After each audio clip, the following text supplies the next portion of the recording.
Welcome to This Week in Falcons Athletics, presented by Orthopedic Hospital of Wisconsin. My name is Matt Menzel. In segment number 2, our focus will be on men's volleyball. They will be home for a couple of matchups on Friday and Saturday here inside the John Book Fieldhouse. But first, we talk women's basketball, being joined by a forward and a senior in Aubrey DeBush, back for her second year with the Falcons. They are home for the first time since January 11th, coming up on Wednesday at 7 o'clock tip-off against IIT. And before we talk about the week ahead, let's talk about the week that was. And I know you battled some illness, but able to battle through, and you played at MSOE. Good victory last Wednesday. Your thoughts on the win? Yeah, it was a great team win, something that we've been trying to put together a whole game for a while now. And it's a great conference-defining game, putting us a step ahead. That's the only time we'll face up against MSOE. So sets us up good moving forward in the conference season. How about for you from a health standpoint? You mentioned you had battled some illness. The team had battled some illness throughout the course of last week. How did you feel going into that game? Yeah, so I was still coming off of the flu, and we had another senior who was out with the flu. So we were missing some major parts in the game, but we were able to come out fighting, and we really just battled and put everything together to come out with a win that game. Move over, Michael Jordan. You had your own flu game. I mean, battling through, you had 18 points, but 8 for 10 from the field in that victory against MSOE, 58-43. So whatever you were feeling, it was working against the Raiders. But then you guys moved on to CIT. Talk about that atmosphere in Ann Arbor, Michigan. Yeah, CIT is always a great experience, just in a packed gym. It's unlike most of our other regular season games. But we were able to go out there. It's not conference, but it's still games that are important. And we went out there and battled, and now that's over, so we're just looking forward to the rest of our conference season. For you, was that a big difference? Because your first CIT experience was here inside the John Book Fieldhouse. Now you're on the road, so it's maybe a tougher environment. Did it feel like a tougher environment? Yeah, it's always different having a bigger home crowd. Like last year we had that to our advantage. This year it was a difference. But we still had a great group travel with us, the bus that went out there from CUW. So that was awesome to have on the road. After a tough loss against Concordia Ann Arbor on Friday, the team was able to bounce back in a big way and knock off Concordia Chicago, the 700th win in program history, knocking off the Cougars on Saturday. What was the difference in the victory against Concordia Chicago on Saturday? Yeah, the pieces were just put together on Saturday. Just good passing between teammates, working together. We really looked to push in transition, which was huge. And you had a big-time performance against Concordia Chicago, coming through with 20 points in that 64-46 W, your fourth 20-plus point performance of the year. You were also named to the CIT All-Tournament team. What does that mean to you? The recognition is great. It's not what we play for. We play to win games, but it's still something that feels good. Mention, okay, when you look at the way you've been playing, though, again, fourth 20-plus point performance against Concordia Chicago. This is now year number 2 with the Falcon program. What's been the difference for you from year 1 to year 2? How's your confidence level improved from year 1 to year 2? Yeah, so moving from NAI to NCAA D3, it was definitely a big transition, especially coming into a new program, kind of getting a feel for how everything works, how it's all ran. It's definitely a difference, but just that comfortability level with the teammates and just figuring out how to work together and piece it all together has been huge and really helped bump up everything this year. Well, let me ask you about the team chemistry and how that's developing. A lot of familiar faces back from last year. Is the team chemistry really good? Yeah, it's been going good. I know last year I was not the only transfer. There was another transfer as well as a big group of freshmen. So it was a lot of new people all trying to mesh together, but we had a big returning group. We only lost 2 seniors last year, so the chemistry is definitely good between the team. So talking about year 1 to year 2 for you and your confidence level, what do you feel like has been working for you on the court this year? Because, you know, we talk about your production. You've been able to score in double figures in 15 of the 16 games you've played in. Yeah, the biggest thing is knowing when to want the ball and when to find your teammates when you're in a situation with doubled or tripled. So the biggest thing is just knowing how to handle the situation that you're in and finding the best opportunity to score. So right now, the Falcons, they find themselves with 7 wins and 10 losses, 6-2 in conference play to wrap things up. Let's take a look at the week ahead, as mentioned. Back here inside the John Book Fieldhouse against IIT on Wednesday at 7 p.m. A team the Falcons were able to knock off in Chicago back on December 7th, 68-37. After the IIT game, we'll be at Edgewood on Saturday. I guess just your thoughts on the week ahead for the Falcons. Yeah, we're excited and we're hungry for more wins. You know, this is my senior season, so the number of games are limited. So we're ready to attack each one of them and make the most of it. Aubrey, thanks a lot for your time. All the best to you and the Falcons this week. Thank you. Stay tuned for more This Week in Falcons Athletics presented by Orthopedic Hospital of Wisconsin. I can't imagine being any other profession than an orthopedic surgeon. We have the privilege and we have the responsibility to make people better. We've been fortunate enough to take care of professional athletes. We've also been fortunate enough to take care of our neighbors and friends who trust us to give them back their life. One of the main reasons I came here was because this is the way healthcare is meant to be delivered. Being devoted exclusively to orthopedic care means that we can focus on delivering specialized care for every patient. And that includes not only the surgeons and the physicians, but also anesthesia, controlling pain, the nurses, and the scrub techs, and everyone in recovery is dedicated to treating conditions that are very similar for people. Our tagline is an uncommon focus on you. We think the focus on the patient experience is what sets us apart. Before we make any process or clinical decision at the hospital, we start with the same question. Is this what's best for the patient? If we can't answer yes, we move on to the next idea. Our nurses provide care for no more than 3 patients per shift, whereas other facilities, they might provide care for 7 or even 8 patients per shift. We think this personalized care is what sets us apart from others.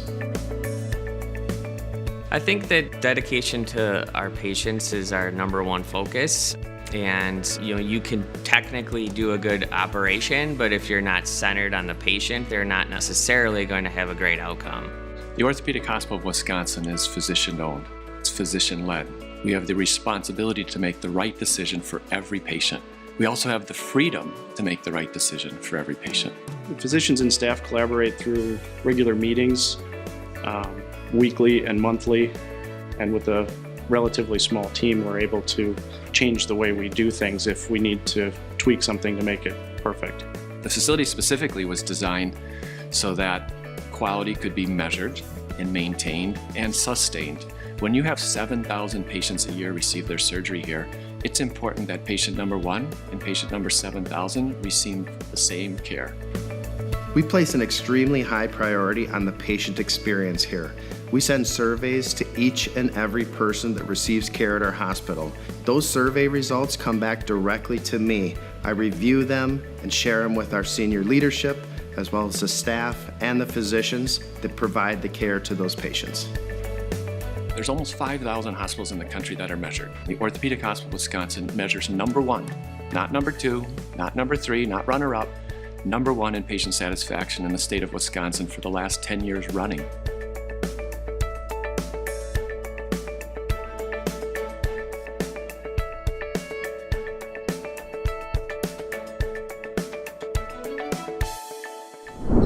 Welcome back to This Week in Falcons Athletics presented by Orthopedic Hospital of Wisconsin. Our focus now on men's volleyball, coming off a weekend in Boston, being joined by Junior Libero, Parker Pearson. My name is Matt Menzel. First of all, how was Boston? Oh, it was great. It was pretty cold, colder than here, but it was a great trip for us. Went 2-1 on the weekend and got a lot out of the experience for sure. Outside of the 3 matches, which we'll get to in a second, did you guys get an opportunity to experience Boston at all, or was it pretty much a business trip? It was mostly a business trip. We did get to visit the International Volleyball Hall of Fame, which is in Holyoke, Massachusetts, just outside of Boston there. So that was a neat trip that we got to do. We didn't see much of downtown or anything like that, but yeah, I had a great time. Had you been to Boston before? I'd never been to Boston, no. This is my first time, and I think most of the guys, it was their first time too, so yeah, it was good. Well, as you mentioned, from a volleyball standpoint, coming away with a couple of victories, the first 2 wins on this young season. Let's start with Friday, the victory against a Division I team, so to speak, in men's volleyball, an American International, taking that one in 4 sets. I guess when you look back at that matchup, what worked for you guys on Friday? Yeah, I think we came into this trip expecting a lot more of ourselves than we had from our first couple games, kind of figuring out who we are and what we needed to do. And so we had a totally different mindset going into that game, ready to compete. And from the first point, we were just felt like a different team than we started the season and put it all together. Dropped 1 set second, but turned it back around and finished. And I'm proud of our resilience in that game. Is that a big confidence booster for this team to, beat a team of American International's quality and come away with that victory after the I guess, slower start to the non-conference? Right. I think for sure. I mean, the first thing Coach Madsen said in the locker room after that was just like, how does that feel? What was that going through all of our heads after having that victory, and I think it was definitely good for the team to put that out there and perform in that way. So following Friday, a couple of matchups on Saturday, knocking off Sage, and then lost to a very good 14th ranked LaSalle team, but competitive in all three sets. I guess your takeaways from those two matches. Yeah, the Sage victory was great. I think we needed that as a team. It was a great three-set complete match that we put together. Everybody was firing. We were all working as a unit. And then the LaSalle game, we really competed with them, pushed them hard. I think went to extra points in the first set, and the second two were close. I loved our fight and our resilience. Didn't come away with the win, but I think we all left that knowing what we're capable of and what we can do going forward. When you break down this Falcons roster, only 2 players were lost from last year's team, a number of new faces on this roster to go along with the returnees. Has that chemistry been developing, or is that chemistry where it needs to be at this point? It's been developing, and I think we're right where we want it now. I think we were definitely trying to figure out what our identity was going to be as a team, starting out this season losing a couple key players, but we're figuring it out. We're finding what works for us and how we need to operate together and work as a team, and it's working, and we're excited for the future. I'm guessing a trip like this, being away from the Mequon campus for a few days, helps with that chemistry. You guys are kind of stuck with each other. Right. It was the first time I think we have 9 or 10 freshmen on the team this year, and so getting to be all together for several days at a time was great, and we bonded a lot off the court too as well, and I think that showed on the court too. How about for you now, third season with the Falcons? How do you feel like you've grown as a player in your time here? Oh yeah, I think performance-wise, I've grown so much since I've been at Concordia. I've loved the program and the culture that we have here, and this year in a little bit different role, I'm helping out with the leadership, trying to kind of guide these freshmen into college life and relating to them in a way that I can, coming from so far away from home too, especially. But I'm loving it. I'm growing more every day and trying to focus my mindset in and help the younger guys kind of develop in that way too. Has that been a smooth transition, that leadership role? I think so. There's been a couple times where I've got to get out of my comfort zone a little bit. I'm not as much of an aggressive type leader, so figuring some of those ways out and how to get success out of our team in the way that I know how to do it has been key for me. To wrap things up, when you look at the road ahead for the men's volleyball team, a 3-match homestand starts on Friday against a quality Loras team at 7 p.m., home against Augustana at 4 p.m. on Saturday, not to mention UC Santa Cruz next week on February 7th at 7 p.m. I guess just your thoughts on the road ahead. You guys don't shy away from good non-conference competition. No, absolutely not. Our next several matches are going to be a challenge for us, and we're so excited for what we get to do, especially now having this Boston trip behind us and feeling like we're in a better place as a team and what we can do and compete against this hard schedule. We definitely have one of the hardest schedules in the country. I think several of our next matches are ranked, and so we're all ready to put it out there and give it everything that we've got. So yeah, we're excited. Again, hopefully that will all pay off then with a challenging conference slate that will soon follow thereafter. But Parker, thanks a lot for your time. All the best to you and the team. Thank you. We take a look at the week ahead for Falcons athletics besides the women's basketball schedule, the men's volleyball schedule. Men's basketball is at IIT on Wednesday, home against Edgewood at 1 p.m. on Saturday, part of a men's basketball, men's volleyball doubleheader. Friday, Saturday, track and field will be at Whitewater. Note that wrestling will be at Wheaton, part of the Pete Wilson invite on Friday and Saturday. Friday, Saturday, women's hockey has a home and home against Lawrence. Home on Friday, away on Saturday. Just the opposite for men's hockey against the Lawrence Vikings. On the road Friday, home on Saturday, and then ACHA hockey, another 3 games in 3 days at the Lindenwood Showcase Friday through Sunday. And finally, men's and women's tennis at UW La Crosse coming up on Sunday. Be sure to check out CWFalcons.com for more information. Thanks for joining us for This Week in Falcons Athletics presented by Orthopedic Hospital of Wisconsin.